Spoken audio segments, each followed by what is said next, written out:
Hi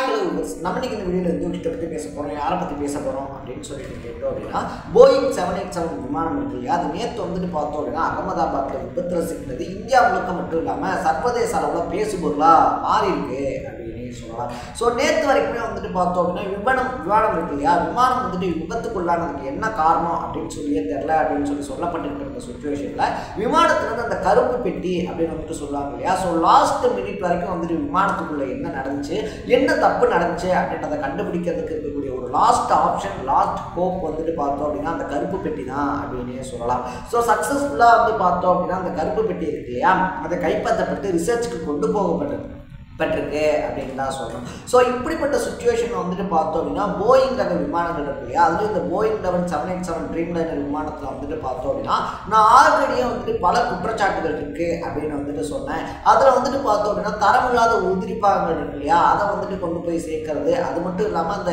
இணைப்பு அப்படின்னு வந்துட்டு சொல்லுவாங்க, விமான பாகத்தில் இணைக்கக்கூடிய ஃபியூஸ்லேஜ் அப்படின்னு சொல்லக்கூடிய இணைப்பு முறையிலேயே வந்துட்டு பார்த்தோம் அப்படின்னா அடிப்படை முறையிலேயே குற்றச்சாட்டுகள் அப்படின்றத வச்சேன். அதை அன்னைக்கு யாருமே கேட்கல அப்படின்னு சொல்லிட்டு பார்த்தோம் அப்படின்னா ரொம்ப பெரிய சாம் சரோவர் அப்படின்னு சொல்லக்கூடிய ஒரு பொறியாளர் சொல்லியிருக்கக்கூடிய விஷயம் ரொம்ப பெரிய குண்டா வெடிச்சிருக்கு அப்படின்னு சொல்லலாம்.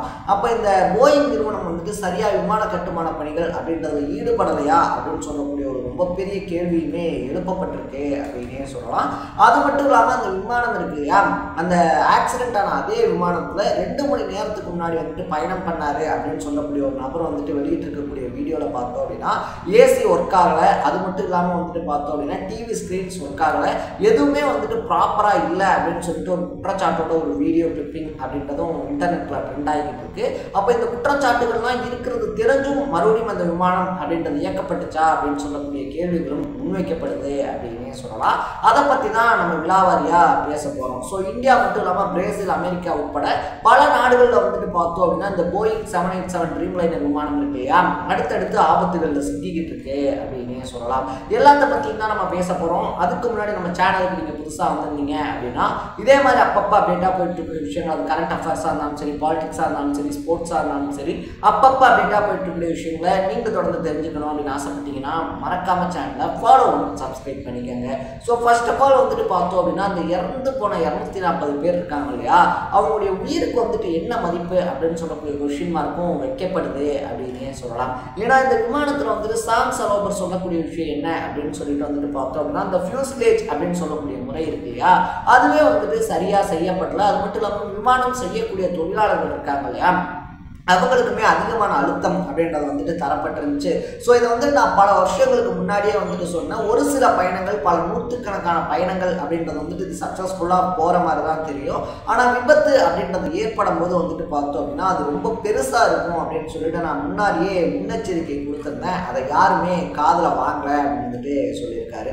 ஃபர்ஸ்ட் ஆஃப் ஆல் இந்த போயிங் நிறுவனம் வந்துட்டு பார்த்தோம் அப்படின்னா பல விமானங்கள் அப்படின்றத தயாரிச்சிருந்தாலும் இந்த 787 ட்ரீம் லைனர் இருக்கு இல்லையா, அதுக்கான வரவேற்பு அப்படின்றது உலக நாடுகளில் ரொம்ப பெரிய ரெஸ்பான்ஸை வாங்கி கொடுத்துருக்கு அப்படின்னே சொல்லலாம். கிட்டத்தட்ட போயிங் 787 ட்ரீம் லைனர் வந்துட்டு பார்த்தோம் அப்படின்னா 1000க்கும் மேற்பட்ட விமானங்களை தயாரித்து போயிங் நிறுவனம் பல சர்வதேச நாடுகள்கிட்ட கொடுத்துருக்கு அப்படின்னு தான் சொல்லணும். அது ஏர் இந்தியா கிட்ட மட்டுமே பார்த்தோம் அப்படின்னா 27 போயிங் 787 ட்ரீம் லைனர் விமானங்கள் அப்படின்றது இருக்கு அப்படின்னு சொல்லப்படுது. ஏர் இந்தியா கிட்ட இருக்கக்கூடிய அதிகப்படியான விமானங்கள் இந்த 787 ட்ரீம் லைனர் தான் அப்படின்னு சொல்றாங்க. ஸோ இந்த 14 வருஷம், அதாவது வந்துட்டு இது தயாரிக்க ஆரம்பிக்கப்பட்டது பார்த்தோம் அப்படின்னா 2014 தான் அப்படின்னே சொல்லலாம். 2014 வந்துட்டு பார்த்தோம் அப்படின்னா தயாரிக்கப்படுது. 2014 வந்துட்டு பார்த்தோம் அப்படின்னா இந்தியாக்குள்ள வந்துடுது, ஏர் இந்தியாவில் ஜாயின் ஆகுது. 2011 தயாரிக்கப்படுது அப்படின்னே சொல்லலாம். ஸோ 2011 கால்குலேட் பண்ணோம் அப்படின்னா கிட்டத்தட்ட 14 வருஷங்களில் வந்துட்டு ட்ரீம் லைனர் விமானம் சிக்கின ரொம்ப பெரிய விபத்து இதுதான் அப்படின்னு வந்துட்டு சொல்றாங்க. இதுக்கு முன்னாடி பார்த்தோம் அப்படின்னா அமெரிக்கா, பிரேசில் இருக்கு இல்லையா, அங்கெல்லாம் வந்துட்டு பார்த்தோம் அப்படின்னா கிளம்பின விமானம் மறுபடியும் தரையிறக்கப்படுறது பண்ணுறது, உள்ளே வந்துட்டு பார்த்தோம் அப்படின்னா கொடுக்கப்பட்ட லைன் சரியில்லாமல் தீப்பிடிக்கிறது அப்படின்ற மாதிரி குற்றச்சாட்டுகள் இருந்தாலும் கூட உயிரிழப்புகள் அப்படின்றது வந்துட்டு இந்த ட்ரீம் லைனர் விமானம் இருக்கு இல்லையா, அதில் இதுவரைக்கும் ஏற்பட்டது கிடையாது. ஸோ முறையாக ரொம்ப பெரிய ஆக்சிடென்ட்ல வந்துட்டு பார்த்தோம் அப்படின்னா ட்ரீம் லைனர் சிக்கியிருக்கு அப்படின்னு சொல்லலாம். இது மட்டும் இல்லாமல் ஆல்ரெடியே வந்துட்டு பார்த்தோம் அப்படின்னா போயிங் அந்த நிறுவனம் இருக்கு இல்லையா, ஏகப்பட்ட குற்றச்சாட்டுகளை சம்பாரிச்சுக்கிட்டு இருக்கு அப்படின்னு தான் சொல்லணும். ஸோ ஒரு பக்கத்தில் சாம் சலோபர் வந்துட்டு ஃபியூஸ்லேஜ் சரியில்லை அப்படின்னு சொன்ன மாதிரியே ஜான் பெர்னட் அப்படின்னு சொல்லக்கூடிய போயிங்கினுடைய முன்னாள் ஊழியர் அப்படின்னே சொல்லலாம், அதுவும் தரநிலை ஊழியர் அப்படின்னு தான் சொல்லணும். அவர் 1 இல்லை 2 இல்லை கிட்டத்தட்ட 32 வருஷம் வந்துட்டு பார்த்தோம் அப்படின்னா போயிங் நிறுவனத்தில் வேலை செஞ்சுட்டு 2017 தான் ரிட்டையர்ட் ஆகிறாரு. அப்படி ரிட்டையர்ட் ஆனதுக்கப்புறம் அவர் போயிங் நிறுவனத்து மேலே எக்கச்சக்கமான குற்றச்சாட்டுகள் அப்படின்றத வச்சிருக்காப்புல அப்படின்னே சொல்லலாம். ஸோ அங்கே வந்துட்டு பார்த்தோம் அப்படின்னா ஊழியர்களுக்கு அதிகப்படியான அழுத்தம் அப்படின்றது வந்துட்டு தரப்படுது. அப்படி அதிகப்படியான அழுத்தம் அப்படின்றது தரப்படுறதுனால பார்த்தோம் அப்படின்னா ஊழியர்கள் வேற வழியே இல்லாமல் தரமான கட்டுமானம் அப்படின்றத தாண்டி சீக்கிரமாக விமானத்தை டெலிவர் பண்ணணும் அப்படின்ற மைண்ட் செட்டுக்கு வந்துட்டு பார்த்தோம் அப்படின்னா தரநிலையில் வந்துட்டு கட்டுப்பாடு அப்படின்றது இருக்கு இல்லையா, அதனுடைய தரம் அப்படின்றத கம்மி பண்ண ஆரம்பிச்சிடுறாங்க அப்படின்னு சொன்னதோட மட்டும் இல்லாமல் உதிரி பாகங்களும் தரம் இல்லாமல் போடப்படுது அப்படின்ற குற்றச்சாட்டை வைக்கிறாரு.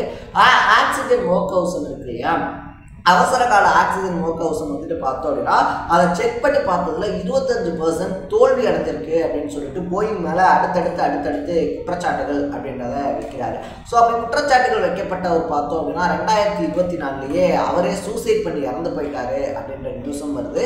இந்த கேஸ் வந்துட்டு கோர்ட்டில் நடந்துகிட்டு இருந்தப்ப பார்த்தோம் அப்படின்னா போயிங் விமானம் இருக்கு இல்லையா, போயிங் கம்பெனிக்கு எதிராக எக்கச்சக்கமான ஆதாரத்தை ஜான் பெர்னட் கொடுத்துருந்தாப்புல அப்படின்னு சொல்லலாம். ஸோ இது எல்லா விஷயங்களும் பார்த்தோம் அப்படின்னா இப்படி ஒரு ரொம்ப பெரிய விபத்து அப்படின்றது நடந்ததுக்கு அப்புறமா தான் பேசு பொருளாகுது. அன்னன்னைக்கே அவங்க சொன்னாங்க இவங்க சொன்னாங்க, இதை வந்துட்டு ஏர் இந்தியாவும் கவனிக்கல போயிங்கும் கவனிக்கல அப்படின்னு சொல்லிட்டு பேசு பொருளாக மாறிக்கிட்டு இருக்கு அப்படின்னு சொல்லலாம். ஃபர்ஸ்ட் ஆஃப் ஆல் வந்துட்டு பார்த்தோம் அப்படின்னா எதுவுமே ஒன்று நம்ம நடந்ததுக்கு அப்புறமா பேசுறத விட அது நடக்க போறதுக்கு முன்னாடி அந்த துறை சார்ந்த நிறுவனங்கள் இருக்கு இல்லையா, அது பார்க்கறதுதான் வந்துட்டு பல உயிர்களை காப்பாற்றும் அப்படின்னு சொல்லலாம். ஸோ யாரோ ஒருத்தர் செஞ்ச ஒரு மிஸ்டேக் அப்படின்றது இன்னைக்கு கிட்டத்தட்ட 240 பேருடைய வாழ்க்கை, 240 பேருடைய கனவு அப்படின்றத ஒன்றும் இல்லாத சாம்பலா பொசுக்கி எரிஞ்சிருக்கு அப்படின்னே சொல்லலாம். ஸோ இதுக்கு யார் காரணம், உண்மையிலே என்ன நடந்தது அப்படின்றத கருப்பு பெட்டி ஆராய்ச்சி பண்ணால் மட்டும்தான் கிடைக்கும். கருப்பு பெட்டி இப்போதான் கையில் கிடைச்சிருக்கிறதுனால அடுத்த கட்ட நடவடிக்கை என்ன ஆக போகுது அப்படின்றத நம்ம வெயிட் பண்ணி தான் பார்க்கணும். ஸோ நீங்கள் இந்த விஷயத்தை பற்றி என்ன நினைக்கிறீங்க அப்படின்றத கமெண்ட்டில் போட்டு இதே மாதிரி அப்பப்போ அப்டேட்டாக போயிட்டு இருக்கக்கூடிய விஷயங்கள் கரண்ட் அஃபேர்ஸாக இருந்தாலும் சரி, பாலிடிக்ஸாக இருந்தாலும் சரி, ஸ்போர்ட்ஸாக இருந்தாலும் சரி, அப்பப்போ அப்டேட்டாக போயிட்டு இருக்கக்கூடிய விஷயங்களை நீங்கள் தொடர்ந்து தெரிஞ்சுக்கணும் அப்படின்னு ஆசைப்பட்டீங்கன்னா மறக்காம சேனலை ஃபாலோ பண்ணி சப்ஸ்கிரைப் பண்ணிக்கோங்க.